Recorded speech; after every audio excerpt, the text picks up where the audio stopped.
2025년 우리 교회의 표가 바로 선한 영향력을 끼치는 교회입니다. 그 일환으로서 우리가 이 표를 가지고 2025년을 살아가며 어떤 자세로 살아가야 되는지에 대해서 우리가 살펴보고 있는데, 지난주일 첫 번째 시간으로 하나님과의 관계에서 우리의 자세가 어떠냐, 그 다음에 오늘 두 번째 시간 교회 안에서 우리 성도들의 자세가 어떠냐에 관해 본문의 말씀을 가지고 함께 은혜를 나누고자 합니다. 우리 성도들의 삶 중에서 가장 중요한 공동체가 바로 이 교회 공동체지요. 그래서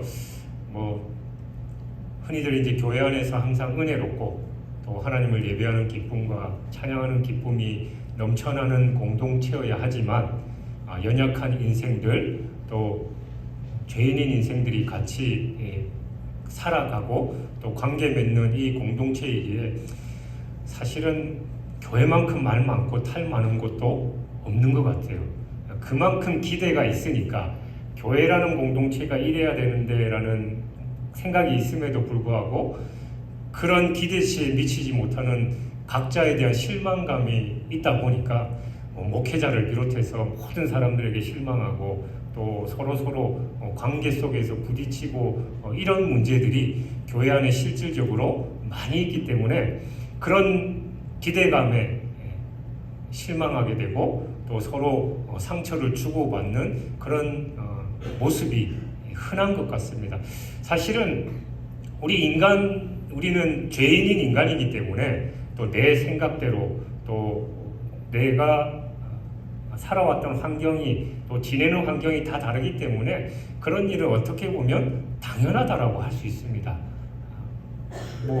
예수님의 그 12제자 공동체 안에서도 서로 분파가 있었고 또 분열이 있었던 것과 마찬가지로 이건 어떻게 보면 당연하다라고 우리는 인식해야 되고, 그런 상황 속에서 우리가 성도로서 교회 안에서 이 교회 공동체에서 어떤 자세를 가지고 살아가야 하는지 오늘 말씀을 가지고 자신의 신앙을 돌아보고 내 삶을 돌아보고 또 다른 사람에 대해서 또 다른 교회 공동체에 대해서 어떤 자세로 살아가야 되는지 함께 은혜를 나누고자 합니다.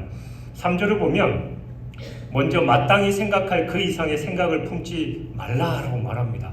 그러니까 거꾸로 바꿔 말하면 마땅히 생각할 그 이상의 생각을 하는 사람이 있으니까 그렇게 하지 말라라고 말하겠죠. 그러니까 그 문제가 정확히 뭔지에 대해서는 바울이 말하고 있지는 않지만 계속되는 이 본문 속에서의 바울의 말 속에는 보니까 기쁨과 은사에 관한 무질서가 그 안에 있었던 것으로 우리는 알 수 있습니다. 쉽게 말하자면 자기 분수를 지키지 않고 분수에 넘치는 행동과 말을 하니까 공동체 안에 문제가 생겼다라는 거예요. 그래서 바울은 교회 공동체 안에서 우리들의 자세에 대해서 가장 먼저 말하는 게 마땅히 생각할 그 이상의 생각을 품지 말라. 쉽게 말해서 분수를 좀 지켜라 라고 그렇게 말하는 겁니다.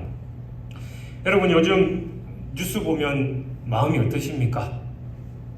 답답하고 짜증나고 때로는 막 분노가 치밀어 오는 그런 상황이 됐죠. 그렇다면 우리나라가 이런 상황이 된 게, 그리고 또 전 세계 또 이런저런 관계 속에서 그렇게 된 이유가 뭘까요? 좀 전에 말씀드린 이 말씀에 근거하면 쉽게 말해서 자기 분수를 지키지 않았기 때문이에요. 공무원은 공무원으로서, 또 법조인은 법조인으로서, 또 기업인들은 기업인으로서, 또 각자가 그 위치에 따른 분수를 넘어서서 그걸 지키지 않고 행동을 하고, 또 심지어는 그로 인해서 부모, 자식, 남편, 아내, 형제 간에도 근친상간이니 존속살인이 하는 차마 입에도 담기 부끄러운 일들이 이 세상에서 그렇게 벌어지고 있는 겁니다. 분수대로 자기의 위치에 맞는 행동과 또 언행을 하면 되는데 그 이상의 것을 하니까 문제가 생기고 말았다라는 거죠. 이건 영적인 세계에서도 마찬가지입니다. 영적인 문제가 일어나게 된 가장 먼저 첫 발단이 뭐냐 하면 그 사건의 장본인인 사탄이 이사야서 14장 13절에서 이렇게 말합니다. 내가 하늘에 올라 하나님의 무별 위에 내 자리를 높이리라. 내가 북극 지폐의 산 위에 앉으리라. 그러니까 하나님을 섬겨야 할 천사가 자기 자신의 본분을 잊은 것이 바로 이 영적인 문제의 가장 시초가 됐다라는 겁니다. 그러니까 섬겨야 할 자가 자기 분수를 모르고 교만하게 행한 거죠. 뿐만 아니라 하나님의 말씀을 지켜야 했던 우리 첫 인류 아담과 하와가 왜 선악과를 따먹었습니까? 모세를 지도자로 섬겨야 했던 미리암은 왜 나병에 걸리고 말았습니까? 사울왕이 제사장직을 침해하는 죄를 저지른 이유는 또 무엇입니까? 모두가 한결같이 자기 분수를 모르고 자기 멋대로 하려고 했기 때문이다라는 거예요. 결과적으로 이 죄란 마땅히 하나님을 섬겨야 할 인간이 자기 분수를 모르고 속된 표현으로 지 멋대로 행동했기 때문이다라는 겁니다. 그러므로 여러분, 영적인 권위가 무너지고 질서가 파괴되어서 혼란케 될 때 그 시초에는 자기 분수에 대한 망각이 있다라는 걸 우리는 알아야 합니다. 따라서 우리는 우리 분수, 그러니까 즉 한계에 맞게 질서를 지키면서 사는 게 절실히 필요한 거예요. 흔히 그런 얘기를 하죠. 산수를 배웠으면 분수를 알고 국어를 배웠으면 주제를 알아야 되는데 그렇지 않고 그걸 넘어섰기 때문에 문제가 생긴다라는 겁니다. 직분이든 은사든 나에게 주어진 것에 합당하게 행해야 하나님께서 주신 그 권위와 질서가 파괴되지 않는 것입니다. 때문에 바울은 오늘 본문 6절 8절에서 거듭해서 예언이면 믿음의 분수대로, 섬기는 일이면 섬기는 일로, 가르치는 자면 가르치는 일로, 위로하는 자면 위로하는 일로, 구제하는 자는 성실함으로, 다스리는 자는 부지런함으로, 긍휼을 베푸는 자는 즐거움으로 할 것이니라 라고 그렇게 강조하고 있는 거예요. 그러니까 여러분 각자에게 주어진 그 역할들, 그 사명들에 맞게끔 우리는 내 자신의 분수, 내 분량대로만 충실히 그 사명을 잘 감당하면 공동체가 문제가 없을 텐데 내 것도 제대로 못하면서 너는 왜 그거밖에 못하냐, 그러면서 내 분수를 넘어서서 다른 사람들에게 다른 사람의 그 역할이나 권한에 대해서 참견하기 시작할 때 문제가 발생하는 거예요. 물론 내 생각과 다를 수 있죠. 내 성에 안 찰 수 있습니다. 그러나 그 사람이 맡은 일이기 때문에 그 사람에게 어느 정도 인정해주고 맡겨주고, 설령 부족하고 또 연약하고 또 문제가 있는 부분에서는 우리 공동체 전체가 있으니까 절차적인 방법으로 서로 권면하고 또 조언해주는 그런 관계가 있어야지. 그걸 그렇게 하면 어떡하냐고 이런 식으로 말해버리면 교회 공동체가 무너질 수밖에 없다라는 거죠. 그러니까 우리는 가장 중요한 건 내 믿음의 분수대로 분량을 넘지 않고 내 역할을 잘 감당하면 교회 공동체 안에 문제가 없다라는 걸 우리는 먼저 인식해야 된다라는 겁니다. 그러면서 3절에는 각 사람에게 나눠주신 믿음의 분량대로라고 말합니다. 그러니까 이 말씀은 우리의 주의를 요하는데, 왜냐하면 이 구절에 쓰인 믿음이라는 단어를 우리가 자칫 오해할 수 있어요. 여기서의 믿음은 이 로마서 전체적인 이 교리적 주제와 연관된 믿음, 그러니까 우리 죄인된 인간이 의롭다 인정함을 받는 그 믿음을 일컫는 게 아니에요. 여기서의 믿음은 이어지는 이 4절 8절까지 연관지어 생각해야 하는데, 이 믿음은 새롭게 변화된 사람의 영적인 능력 혹은 성향을 나타내는 말로서 쉽게 표현하면 은사와 또 직분과 관계되는 것입니다. 그러니까 정리하자면 하나님께서 성도 각 사람에게 나눠주신 은사와 직분에는 분량이 있다라는 그런 말입니다. 이에 대해서 존 칼빈은 은사는 모든 사람에게 동등하게 주어지는 것이 아니다. 각자의 임무를 수행할 수 있도록 정당한 은사가 주어진다라고 말했습니다. 여러분, 신앙 안에서 우리에게 주어지는 직분이나 은사는 모두가 다르고 또한 능력으로 소유할 수 있는 것도 아닙니다. 그러니까 고린도전서 12장 11절은 이 모든 일은 같은 한 성령이 행하사 그의 뜻대로 각 사람에게 나누어 주시는 것이다 라고 그렇게 말씀합니다. 그러니까 은사와 직임을 주시는 것은 이 하나님의 고유 권한에 속한 거예요. 그러니까 인간이 힘쓴다라고 해서 내가 원하는 은사를 따낼 수 있는 게 아니다라는 겁니다.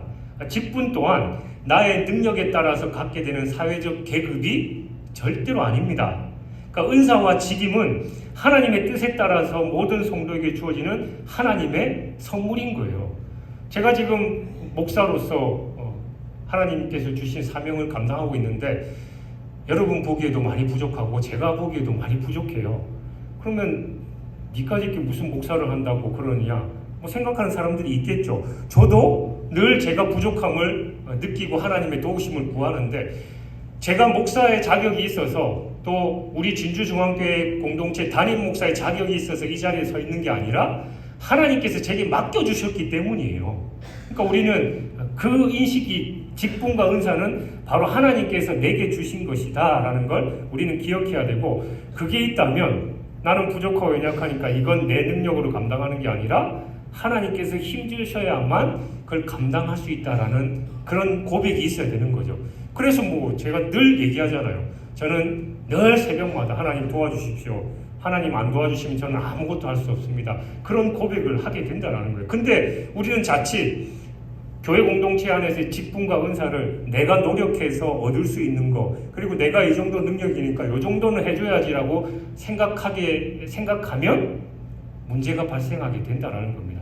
아까 얘기했듯이 천사였지만 결국은 사탄의 수장이 됐던 하나님께 영광 돌려야 할 자기 직임을 벗어버리고 나는 왜 하나님께 영광만 돌려야 돼? 이 많은 영광 내가 받으면 되지 라고 하면 그게 바로 죄의 시작이 되는 것이고 하나님으로부터 멀어지게 된다는 거 우리는 기억해야 됩니다.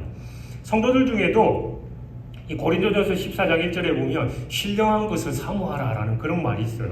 그러니까 이 말씀만 딱 떼서 더 신령해 보이는 것, 좋아 보이는 은사를 강구하는 겁니다.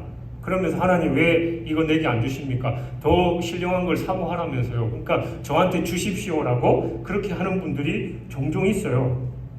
또 더 높은 직분이라고 생각되는 직책을 위해서 인간적인 노력을 합니다. 뭐 옛날에 한참 문제가 됐죠. 그 서울의 대형교회, 뭐 강남의 대형교회에서는 뭐 장로가 되기 위해서는 뭐 이거 이런 걸 해야 되고 뭐 이런 봉사를 해야 결국은 장로가 된다더라. 심지어는 뭐 모든 교회에 문제가 되는데 장로는 교회에 얼마 헌금을 해야 되고 권사는 얼마 해야 되고 안수집사 되려면 얼마 정도 헌금을 해야 될 수 있다. 뭐 그런저런 얘기를 하는데 그러니까 그 생각 자체가 내가 장로가 되기 위해서는 뭐 열심히 해서 저거 꼭 장로가 돼야지. 그 다음에 내가 돈 어느 정도 헌금하면 나 장로 시켜주겠지. 그런 생각 자체가 한국 교회가 썩어지는 중요한 문제가 된다는 걸 우리는 기억해야 됩니다. 교회는 사회가 아니고 영적 세계는 세상과 다름에도 불구하고 무작정 소유하고 높아지려고만 하니까 문제가 된다는 거예요. 그래서 이 본문의 표현을 빌리자면 그 모든 건 지혜롭지 못한 처사입니다. 1달란트나 3달란트 받은 2달란트 받은 자가 5달란트를 왜 주지 않느냐고 주인에게 떼쓰는 거고 아니 저 사람은 5달란트 주면서 왜 나는 꼴랑 1달란트밖에 안 주냐고 따지는 것밖에 되지 않는다라는 거예요. 이게 참으로 안타깝고 답답한 모습입니다. 그렇다면 우리는 어떻게 해야 됩니까? 베드로전서 4장 10절의 말씀을 보면 각각 은사를 받은 대로 하나님의 여러 가지 은혜를 맡은 선한 청지기 같이 서로 봉사하라. 그러니까 우리가 할 것은 지금 내가 어떤 직분에 있고 주어진 은사가 무엇인지를 알아서 그것으로 그리스도의 몸인 교회를 아름답게 하는 거예요. 왜 나는 맨날 화장실 청소하고 저 사람은 저렇게 거룩해 보이는 일을 하냐? 그게 아니라 내게 지금 화장실 청소하는 일이 맡겨졌으면 우리가 그것에 충성을 다할 때 이 교회 공동체가 한 몸인 교회 공동체가 아름답게 서간다라는 겁니다. 그러니까 내가 하는 일, 뭐 이런 거, 왜 나한테 이런 걸 시켜? 그렇게 치부해버리면 공동체가 무너지는 거예요. 여러분 모두가 다 뭔가 좋아 보이는 것만 하려고 하면 뭐가 돼요? 뭐 우리 세상 사람들이 전부 대통령 되려고 하면 누가 장관하고 누가 시장하고 누가 시민합니까? 각자에게 주어진 그 상황에 우리가 최선을 다할 때 그 공동체가 건강해진다라는 겁니다. 그리고 4절을 보면 우리가 한 몸에 많은 지체를 가졌으나 모든 지체가 같은 직분이 아닌 것이다 라고 말하고 있습니다. 그러니까 이는 몸의 각 지체들이 저마다 다른 역할을 지니듯이 교회의 구성원들이 역시 제각기 다른 역할을 맡고 있다는 말입니다. 한마디로 교회 내에서는 다양성이 인정되어야 한다는 그 말이죠. 그런데 바울은 5절에서 우리 많은 사람이 그리스도 안에서 한 몸이 되었다라고 말하고 있어요. 그러니까 이거는 교회 구성원들이 한 가지로 통일되어야 한다라는 걸 또 말해주고 있는 거죠. 그러니까 교회는 다양성과 통일성을 동시에 지니고 있어야 됩니다. 여러분, 교회란 성도들의 공동체를 가리킵니다. 그리고 교회는 여러 부류의 사람들이 모여서 이루어집니다. 그러니까 교회 안에는 고관대작도 있고 평범한 시민들도 있고 부자도 있고 가난한 사람도 있고 박사나 교수처럼 많이 배운 사람도 있는 반면에 초등학교도 제대로 나오지 못한 분들도 있습니다. 남자가 있고 여자가 있고 아이가 있으면 노인도 있어요. 그러니까 이런 각계각층의 다양한 사람들이 모여서 하나님을 섬기면서 이웃에게 헌신하는 곳이 바로 교회 공동체입니다. 따라서 모인 사람들이 다양한 만큼 그들이 지닌 역할 또한 다양할 수밖에 없어요. 즉 교사로, 반주자로, 찬양대로, 또 혹은 안내자로, 청소하는 자로 섬기게 되어 있다는 거예요. 그러니까 우리 몸의 다양한 지체라는 이 비유는 교회의 이러한 다양성을 드러내기에 더할 나위 없이 좋은 비유죠. 그렇지만 교회는 다양성과 동시에 통일성도 지니고 있습니다. 그러니까 교회를 몸인 공동체라고 표현하잖아요. 우리의 몸의 각 지체는 결국 한 몸으로 서로 유기적으로 작용하고 있는 것과 마찬가지로 교회 역시 다양한 모습의 다양한 형태의 성도들이 있지만 우리 몸이 다양한 지체들이 한 몸을 이루는 것과 마찬가지로 교회 역시 그래야 된다라는 겁니다. 에베소서 4장 3절은 이러한 공동체를 평안에 매는 줄로 성령이 하나 되게 하신 것이다 라고 말합니다. 즉 다양한 사람들이 성령에 의해서 평안의 줄로 묶이고 통일됐다라는 거예요. 그러므로 결코 교회는 각각의 구성원들이 분리되어 있는 것도 아니고 그렇다고 해서 획일적이지도 않습니다. 교회는 다양성을 최대한 인정할 수 있어야 됩니다. 구성원 각자의 개성과 기질 그리고 분량대로 받은 달란트를 최대한 활용할 수 있는 장이 되어야 된다는 거예요. 근데 우리의 몸이 뭐의 지시에 따릅니까? 여러분이 의식하지 않더라도 뇌가 시키는 대로 내 손이 올리라고 하면 올리고 다리 보고 걸으라고 하면 걷죠. 근데 이 뇌가 머리가 손 올리라고 그랬는데 손이 안 올라가고 다리가 걸어야 되는데 뇌에서 지시하는데 다리가 안 걸으면 그 몸은 어떻습니까? 장애를 갖는 거예요. 마찬가지로 교회의 머리는 바로 주님이시죠. 주님께서 지시하신 대로 교회가 그 각 지체들이 움직이지 않으면 교회는 장애를 입게 되는 거고 문제가 생기는 겁니다. 그러니까 교회의 가장 큰 문제는 머리 대신 주님의 뜻대로 행하지 않는 거예요. 그리고 성령이 하나 되게 하신 걸 힘써 지켜야 되는데 그걸 안 지키니까 문제가 생기는 겁니다. 때로는 몸이 불편해서 뇌가 시키는 대로 몸이 안 움직일 수도 있죠. 그러면 어떻게 됩니까? 내 오른손이 불편해가지고 다쳐가지고 못 움직이고 깁스를 하거나 이러면 뇌가 너 그따구로 해서 되겠어? 아파도 해야지라고 지시를 해요? 여러분의 뇌는 그렇게 지시합니까? 안 그렇잖아요. 오른쪽이 못하니까 왼손 불편해도 네가 글씨 좀 쓰고 밥도 좀 떠먹이고 그렇게 해야지라고 지시를 하잖아요. 마찬가지로 교회 공동체 안에도 모두가 완전할 수 없으니까 문제가 생기고 힘들고 어려운 상황이 생길 수 있어요. 그러면 너 그거 그래서 되겠냐, 니 때문에 이렇게 되겠냐 하면 이제 문제가 생기는 거죠. 그럴 때일수록 주변의 다른 지체들이 너 지금 힘드니까 내가 좀 도와줄게 해야 우리 이 그리스도의 몸인 공동체가 아름답게 서가는 겁니다.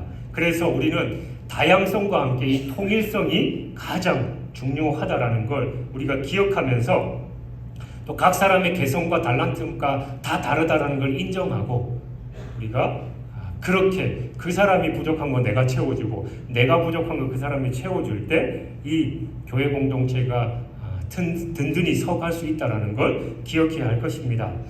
그리고 6절에서 8절에서 사도 바울은 하나님께서 성도들에게 주시는 다양한 은사들에 대해서 언급하고 있습니다. 사람마다 재능이 다르고 기질이 다르고 개성이 다른 만큼 하나님께서는 각 사람에게 다양한 은사를 주셨어요. 물론 하나님께서 당신의 뜻에 따라서 성도 각자에게 은사를 나눠주십니다. 그러므로 그러한 은사는 다 소중하고 귀합니다. 그러니까 하나님께서 주신 은사 중에는 어느 것이 더 귀하고 어느 것이 덜 귀한 건 없습니다. 다만 기능과 역할이 다를 뿐인 거예요. 그러므로 여러분, 하나님께서 우리에게 어떤 은사를 주셨는가가 중요한 게 아니라 하나님께서 주신 은사를 어떻게 사용하는가가 더 중요합니다. 하나님이 우리에게 각양의 은사를 주신 것은 개인의 자랑이나 유익을 위함이 아닙니다. 하나님이 우리에게 은사를 주신 건 서로 협력해서 선을 이루도록 하신 거예요. 은사의 최종 목적은 바로 하나님의 선한 뜻을 이루는 데 있습니다. 단 여기서 중요한 것은 그러한 하나님의 선을 이루기 위해서 반드시 은사자들이 서로 협력해야 된다는 겁니다. 성도 각자에게 주어진 개별적인 은사만으로는 아무것도 이루지 못합니다. 이것은 마치 우리 몸의 지체 중에 하나를 따로 떼어놓으면 아무것도 할 수 없는 것과 마찬가지예요. 여러분, 본문에 나오는 은사들을 한번 잘 살펴보십시오. 그것들 모두가 바로 다른 사람들과의 관계 안에서만 사용이 가능하다라는 겁니다. 즉, 예언하는 일, 섬기는 일, 가르치는 일, 위로하는 일, 구제하는 일, 다스리는 일, 긍휼을 베푸는 일, 그 모든 게 서로 관계성을 지니고 있어요. 다른 사람이 있어야만 내가 받은 은사가 비로소 그 빛을 발할 수 있는 거예요. 가르치는 은사가 있는데 배우는 사람이 없으면 그게 뭔 소용이에요? 베푸는 은사가 있는데 베품을 받을 사람이 없으면 그거 역시 아무것도 아니다라는 겁니다. 성도 각자의 은사는 다른 성도들과의 관계 속에서 비로소 능력을 나타냅니다. 동시에 이건 하나님께서 주신 다양한 은사는 바로 교회의 공적 유익을 위한 것이다라는 걸 다시 한번 확증해 주죠. 에베소서 4장 12절은 은사에 주신 목적에 대해서 분명하게 말씀합니다. 이는 성도를 온전하게 하여 봉사의 일을 하게 하며 그리스도의 몸을 세우려 하심이라. 그러니까 성도들이 자신이 받은 은사를 통해서 다른 성도들을 돕고 섬김으로써 그리스도의 몸인 교회를 세우도록 하기 위해서 은사를 주셨다라는 거예요. 내게 찬양의 은사를 주셨으면 내가 찬양함으로 인해서 다른 사람들을 도와주고 하나님께 영광이 되어야 되는데 맨날 지 잘난 척만 하고 다른 사람들 노래 못한다고 뭐라고 하면서 다른 사람 마이크 꺼, 내 마이크만 켜야 돼 막 이러면서 자기만 드러내려고 하면 그건 은사가 아니에요. 그건 자기를 드러내려고 하는 거지 다른 사람에게 유익이 되고 하나님의 영광이 안 된다라는 거예요. 그러니까 우리가 교회 공동체 안에서 내가 할 수 있고 내가 하는 일에 관해서 다른 사람들이 불편해하고 또 교회 공동체 시끄러워지면 우리 자신의 은사를 돌아봐야 됩니다. 이게 내 은사가 맞는가부터 시작해서 또 내가 받은 이 은사를 공동체를 위해서 선하게 사용되고 하나님께 영광이 되느냐, 그걸 우리가 기억해야 돼요. 그렇지 않으면 내가 은사를 잘못 받았거나 아니면 착각하거나 잘못 사용하고 있다라는 겁니다. 하나님께서 우리에게 여러 다양한 은사를 주신 이유는 바로 그것들로 하여금 모두 합력하여 선을 이루게 하기 위함입니다. 또 여기서 말하는 건 선은 바로 공적인 유익이에요. 나에게만 유익이 되는 게 아니라 모두가 유익이 되어야 된다는 걸 우리는 기억하고 그 은사들을 교회 덕을 세우고 또 다른 사람들에게 유익을 가져다주기 위해서 우리가 어떻게 해야 하는지 곰곰이 생각하시길 주님의 이름으로 축원합니다. 그리고 9절을 보면 사랑에는 거짓이 없나니 라고 했습니다. 여기서의 사랑은 아가페적인 사랑을 말합니다. 곧 하나님께서 하나님께 그 기원을 둔 영원하고 완전한 사랑을 의미합니다. 이게 바로 기독교적인 사랑이에요. 그 사람이 사랑받을 자격이 있어서가 아니라 사랑해야 하기 때문에 하는 게 바로 기독교적인 사랑입니다. 그렇게 따지면 저나 여러분이나 하나님의 사랑 받을 자격 없잖아요.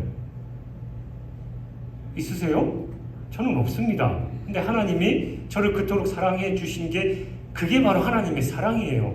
마찬가지로 사랑받을 짓을 해야 사랑을 하지 이게 아니라 사랑받을 짓을 안 해도라도 사랑해야 하는 게 우리 기독교인의 모습이다라는 걸 우리는 기억해야 됩니다. 신적인 사랑을 실천하되 위선 없이 순수하게 사랑해야 됩니다.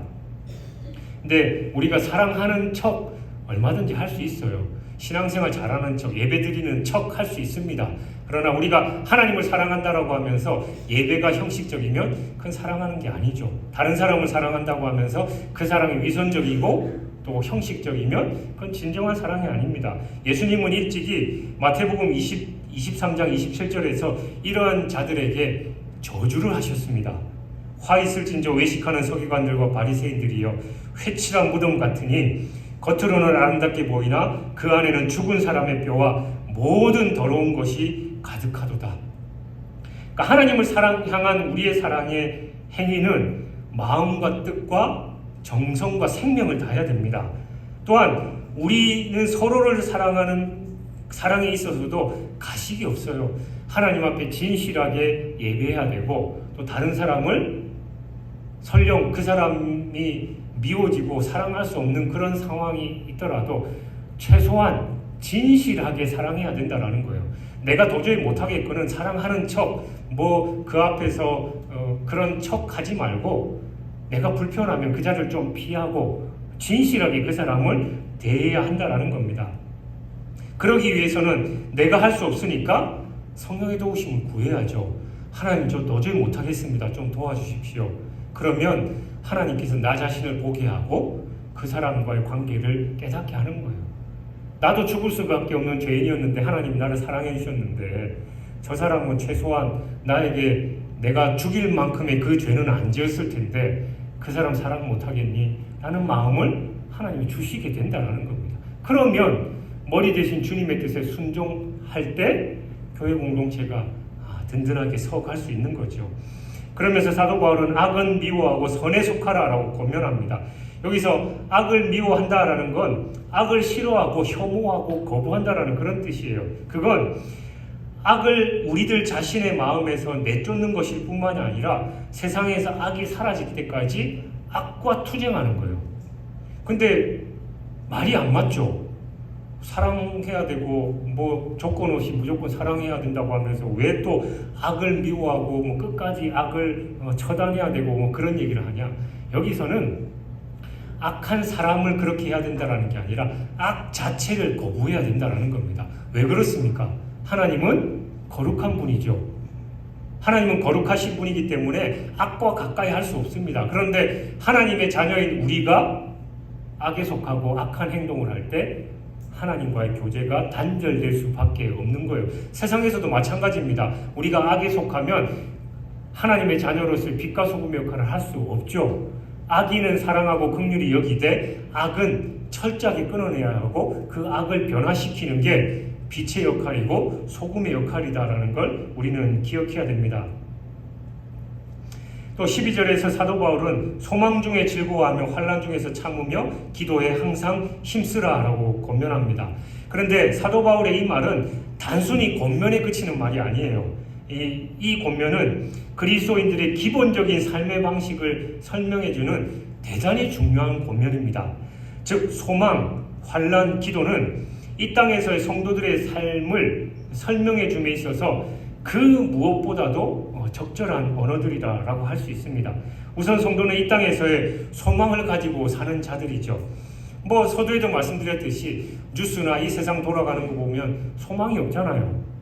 정말 답답하고 안쓰럽고 정말 화가 치밀어 오는 그런 세상입니다. 그러나 우리 그리스도인들이 이런 세상 속에서도 어떤 소망을 가지고 살아가야 되느냐?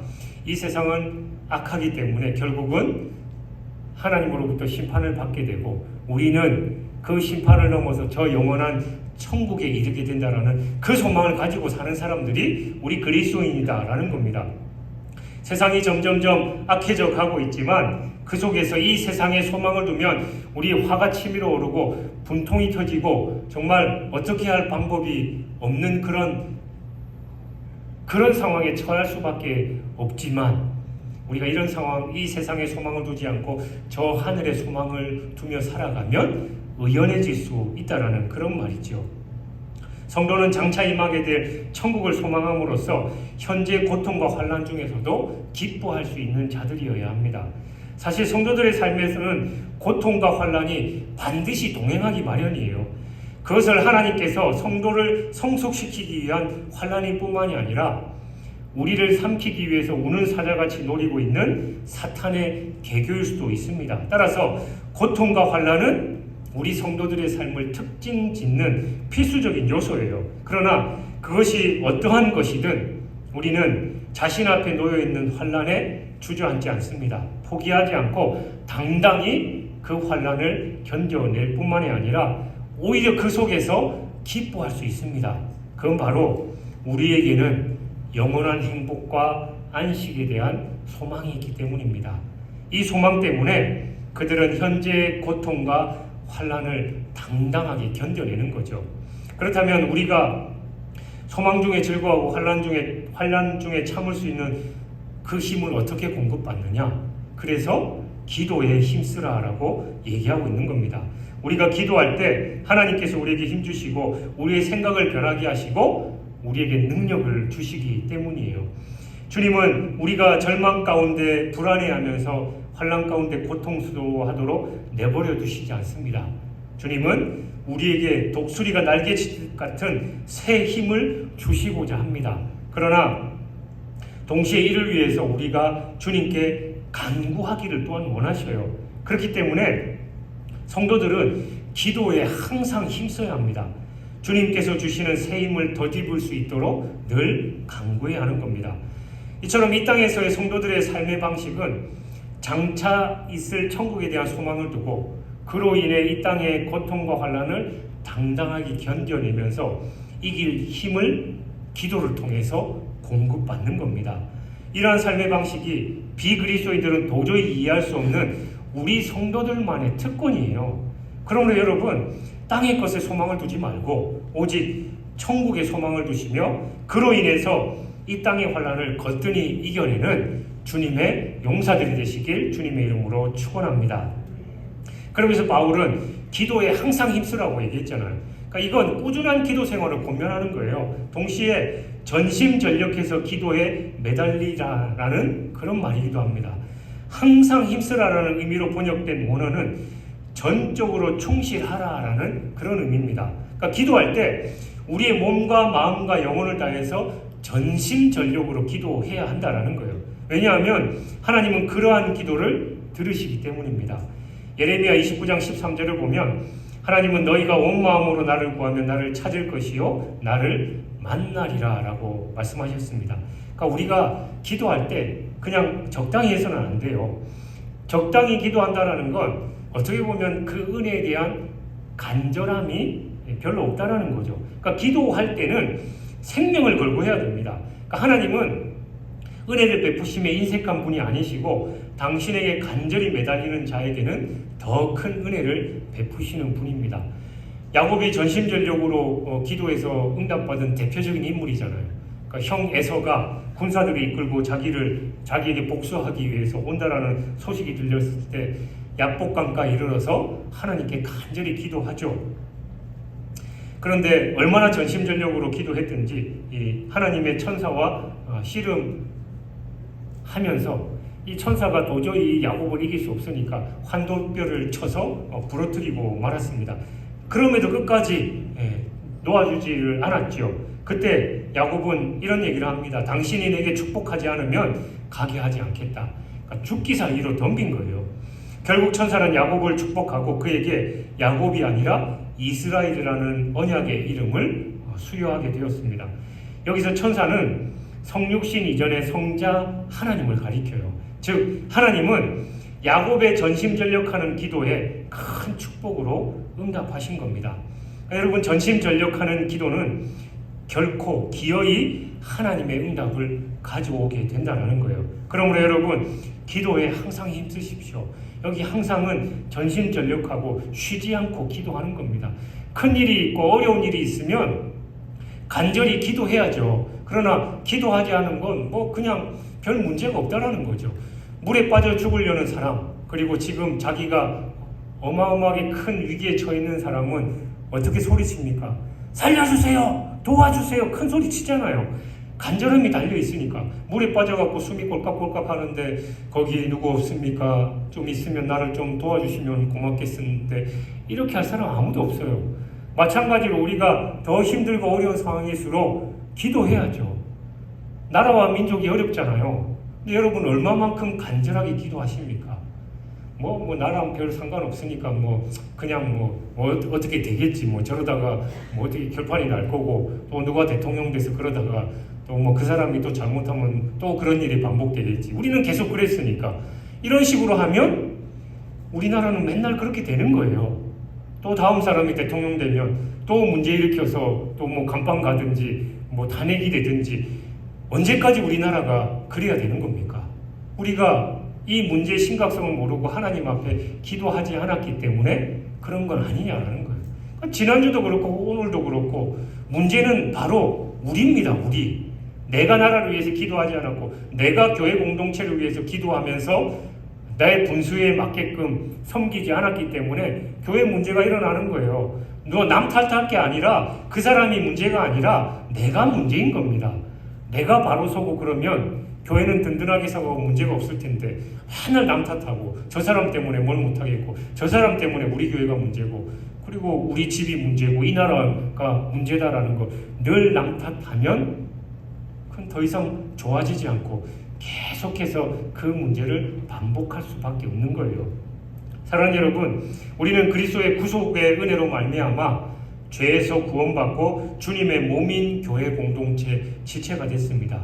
그리고 주님은 우리 각자에게 당신의 뜻에 따라 믿음의 분량에 따라서 각종 은사를 나누어 주셨습니다.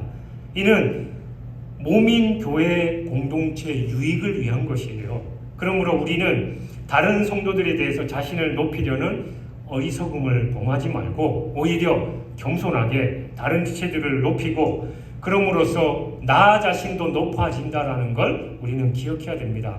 아울러서 내가 받은 은사도 내 교만과 영광의 도구로서가 아니라 하나님이 우리에게 주신 그 사명과 교회를 더 굳건히 세워나가는 거룩한 목적으로 사용되어야 된다는 것을 기억하고 그것에 힘쓰고 하나님께 주신 그 사명 충성되이 잘 감당함으로 우리의 가정이 하나님께서 내게 주신 그 가정에서의 사명을 충성되이 잘 감당하고 분수를 지켜서 우리 가정이 든든히 세워지고 교회 공동체 안에서 내가 하나님의 뜻대로 잘 섬기고 순종하고 겸손하게 행함으로 교회 공동체가 든든히 세워지고 또 항상 기도에 힘쓰므로 이 나라와 민족이 바로 세워지는 저와 여러분이 되시길 주님의 이름으로 축원합니다.